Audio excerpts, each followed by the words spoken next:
காட்டுல மீனுவும் அவளோட ஒரே பொண்ணான லக்கியும் வாழ்ந்துட்டு வந்தாங்க.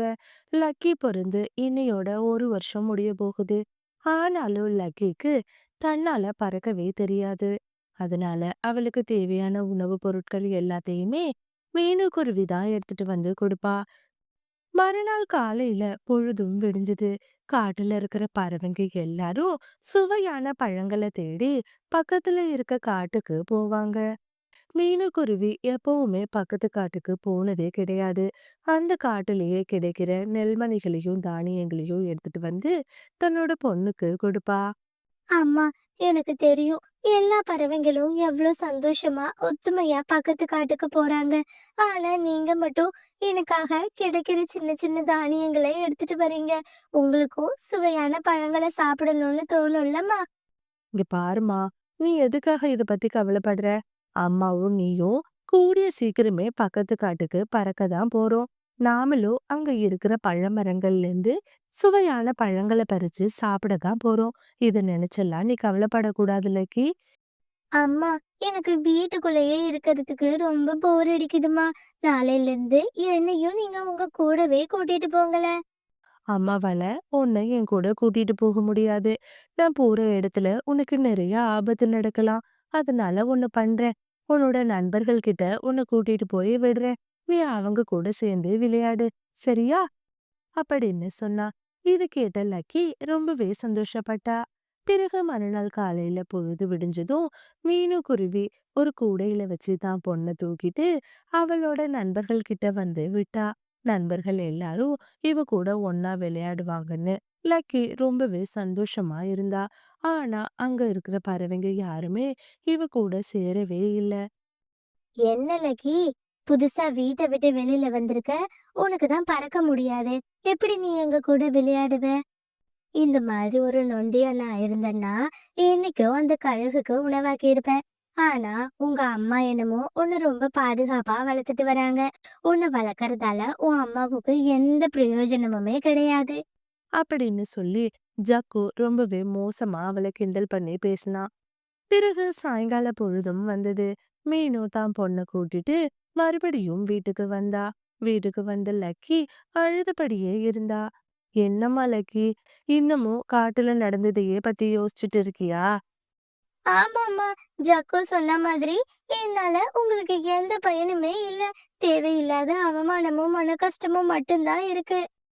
கடவுள் உனக்கு ஏதோ ஒரு விஷயத்த தாமதிக்கிறாரு அப்படின்னா கண்டிப்பா அதுல உனக்கு சிறப்பா ஒண்ணு நடக்க போகுதுன்னு அர்த்தம். நீ வேணும்னா பாரு, கூடிய சீக்கிரமே நீ ரொம்ப நல்லா பறக்க போற. இத நினைச்செல்லாம் நீ கவலைப்படக்கூடாதுமா. சரியா? இப்போ படுத்து தூங்கு அப்படின்னு சொல்லி தன்னோட குழந்தைக்கு ஆறுதல் சொன்னா. இப்படியே நாட்களும் நகர ஆரம்பிச்சது. சோலைவன காட்டுல இப்போ பனிக்காலம் ஆரம்பமாக இருந்துச்சு. பறவைங்க எல்லாரும் ரொம்பவே குளிர்ல அவதிப்பட்டாங்க. எல்லா பறவைங்களும் ஒண்ணு சேர்ந்து அந்த மலை உச்சியில போய் உட்கார்ந்திருந்தாங்க. அம்மா, எனக்கு இந்த மலைய பார்த்ததும் கீழே பறந்து போகணும் போல தோணுதுமா. அப்படின்னு சொன்ன ஜாக்கு தன்னோட அம்மா ராணி கிட்ட பறக்கறதுக்கு அனுமதி கேட்டான். ராணியும் அவன் மேல இருந்த நம்பிக்கையில பறக்கறதுக்கு அனுமதி கொடுத்தா. டிக்கி, வா. என் அம்மா ஓகே சொல்லிட்டாங்க. அம்மா, நானும் பறக்கணும்னு நினைக்கிறேம்மா. ஆனா எனக்கு ரொம்ப பயமா இருக்கு. நீ பறக்கறதுக்கு பயப்படக்கூடாது. இங்க பாரு, 2 பேரும் உன்னை விட 2 நாள் சின்னவங்க. ஆனா எவ்வளவு அழகா பறந்து போறாங்க. மனசுல நம்பிக்கையும் தைரியமும் இருந்துச்சுன்னா எதுக்காகவும் நீ பயப்பட வேணாம். நேரா உன்னோட ரெக்கைகளை விரிச்சு பார்வையை மட்டும் ஒரு மையத்துல வச்சு பறந்து போ. என்ன மீனும், உன்னோட பொண்ணும் பறக்க போறாளா? ஐயோ, எத்தனை தடவை தான் அவ கீழே விழுவா. நீயும் உன் பொண்ணும் திருந்தவே மாட்டீங்க. கோரி அக்கா, சின்ன பசங்கள இப்படியெல்லாம் பேசாதீங்க. என்ன பண்றது? அவ ரொம்ப மெல்லிசா இருக்கா, அதனால கீழே விழுந்துடுறா. காத்தோட வேகத்தை அவளால ஈடு கொடுத்து பறக்க முடியல. இன்னைக்கு இல்லைன்னா இன்னொரு நாள் அவ பறக்க போறா. சின்ன குழந்தைகிட்ட எப்படி பேசணும்னு கூட உங்களுக்கு தெரியாதா என்ன? சரி சரி, ரொம்ப கோவப்படாத. இப்ப என்ன, 3 பேரும் சேர்ந்து பறக்க போறீங்க அதானே? ஒண்ணு பண்ணலாமா? உங்க 3 பேருக்கும் போட்டி வச்சுக்கலாம். யாரு முதல்ல வர்றீங்களோ அவங்களுக்கு நான் இனிப்பான லட்டு செஞ்சு தருவேன். ஐ, ஜாலி. ஆன்ட்டி, நான் தான் ஃபர்ஸ்ட் வருவேன். அப்படியா? சரி பார்க்கலாம். என்ன இருந்தாலும் என் பையனோட ஸ்பீடுக்கு ஈடு கொடுத்து உன்னால பறக்க முடியாது. நீ பாருப்பா ஜக்கு, என்ன ஆனாலும் சரி நீ தான் முதல்ல வரணும். அம்மா நீங்க கவலைப்படாதீங்க, கண்டிப்பா நான் முத ஆளா வந்து நிப்பேன். அப்படின்னு ஜக்கு சொன்னா. பிறகு 3 பறவைங்களும் சேர்ந்து பறக்க ஆரம்பிச்சாங்க. ஜக்குவும் டிக்கியும் ரொம்ப வேகமா முன்னோக்கி பறந்து போனாங்க. கொஞ்ச தூரம் பறந்து போன லக்கி அவளுக்கு காத்தோட விசைக்கு ஈடு கொடுக்க முடியாம பதட்டத்துல அங்க இருக்கிற முட்புதருக்குள்ள விழுந்துட்டா. இந்த மாதிரி ஸ்டோரிஸை தொடர்ந்து பார்க்கணும்னு நினைச்சீங்கன்னா மறக்காம நம்மளோட மீனு கார்ட்டூன் தமிழ் சேனலை சப்ஸ்கிரைப் பண்ணுங்க. இத பார்த்து பறவைங்க எல்லாரும் ரொம்பவே கேலி பண்ணி சிரிச்சாங்க. என்ன மீனு, ஏதோ வீர வசனமெல்லாம் பேசுன? உன் பொண்ணு என்னடானா இத்தினோண்டு தூரத்திலேயே கீழே விழுந்துட்டா. கோரியக்கா பாவம், அவளே சின்ன புள்ள, புதருக்குள்ள விழுந்து கிடக்குறா. இந்த நேரத்துல போய் அவளை கிண்டல் பண்றீங்க? சரிம்மா, நான் எதுவும் சொல்லல, நீ போய் உன் பொண்ணை பாரு. மீனுக்குருவி முட்புதர்ல இருந்து தன்னோட பொண்ண வெளியில எடுத்தா. அம்மா பாத்தீங்களா, என்னால பறக்கவே முடியல.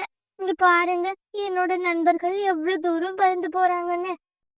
கண்டிப்பா உன்னால இன்னொரு நாள் நல்லாவே பறக்க முடியும். இது நினைச்சலாம் நீ கவலைப்படாத. சரி வா, நம்ம குளிர் காஞ்சது போதும், நம்ம வீட்டுக்கு போகலாம்.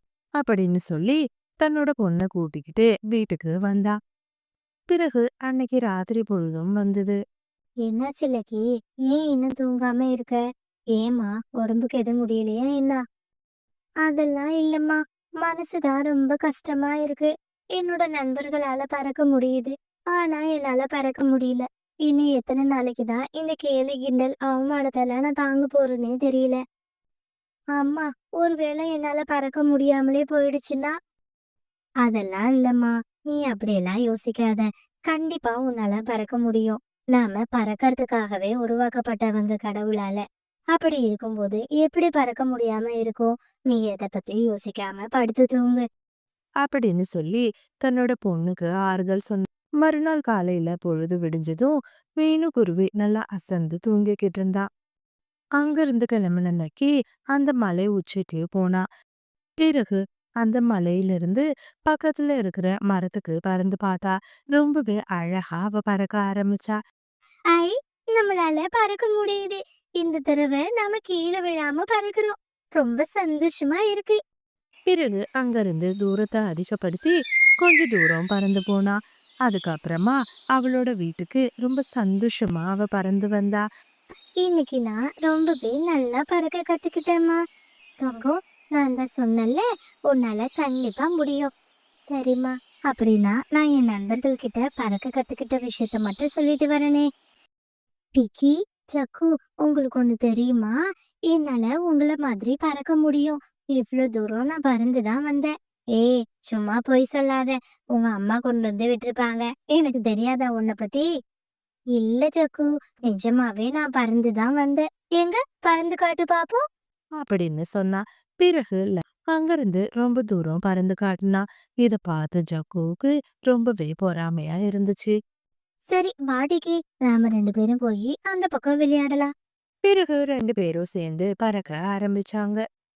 கொஞ்ச தூரம் போனதுக்கு அப்புறமா டிக்கியும் ஜக்குவும் கீழே நிறைய தானியங்கள் கிடக்கிறத பார்த்தாங்க. பறவைங்க 2 பேரும் சோள கதிர்களை சாப்பிடும்போது வேடனோட வலையில பயங்கரமா சிக்கிக்கிட்டாங்க. இந்த மாதிரி ஸ்டோரிஸை தொடர்ந்து பார்க்கணும்னு நினைச்சீங்கன்னா மறக்காம நம்மளோட மீனு கார்ட்டூன் தமிழ் சேனலை சப்ஸ்கிரைப் பண்ணுங்க. காப்பாத்துங்க, காப்பாத்துங்க, நாங்க வலையில சிக்கிக்கிட்டோம். அப்படின்னு சொல்லி 2 பேரும் சத்தம் போட்டாங்க. இந்த சத்தத்தை கேட்டு அவங்கள பின்தொடர்ந்து வந்த லக்கி அந்த இடத்துக்கு வந்தா. சக்கு, நீ ஒன்னும் கவலைப்படாத. நான் இப்பவே போய் கபோதர் அங்கிள கூப்பிட்டுட்டு வரேன். பிறகு லக்கி கபூதரை கூப்பிட்டுட்டு அந்த இடத்துக்கு வந்தா. பிறகு கபூதர் அந்த வலைய அறுத்து பறவைங்க 2 பேரையும் வெளியில எடுத்துச்சு. லக்கி, தயவு செஞ்சு எங்களை நீ மன்னிச்சிரு. நீ நல்லா பறக்கலன்னு சொல்லிட்டு உன்னை நாங்க விளையாட்டுக்கு சேர்த்துக்க மாட்டேன்னுட்டோம். ஆனா நீ நாங்க பண்ணின எந்த விஷயத்தையுமே மனசுல வச்சுக்கல. எங்களுக்கு ஒரு ஆபத்துன்னு வந்த உடனே நீ தான் ஆளா வந்து உதவி செஞ்ச. கண்டிப்பா உன் இடத்துல நான் இருந்திருந்தேன்னா இந்த மாதிரி செஞ்சிருக்க மாட்டேன். இன்னையில இருந்து நாம 3 பேரும் ரொம்பவே நெருங்கிய நண்பர்களா இருப்போம். இப்போ 2 பேரும் லக்கியோட நல்ல மனச புரிஞ்சுக்கிட்டாங்க. அன்னையிலிருந்து பறவைங்க 3 பேரும் ரொம்பவே நெருங்கிய நண்பர்களா அந்த காட்டுல இருந்தாங்க. வீட்டுக்கு வந்த லக்கி காட்டுல நடந்த எல்லா விஷயத்தையும் தான் அம்மா கிட்ட சொல்லி ரொம்பவே சந்தோஷப்பட்டா.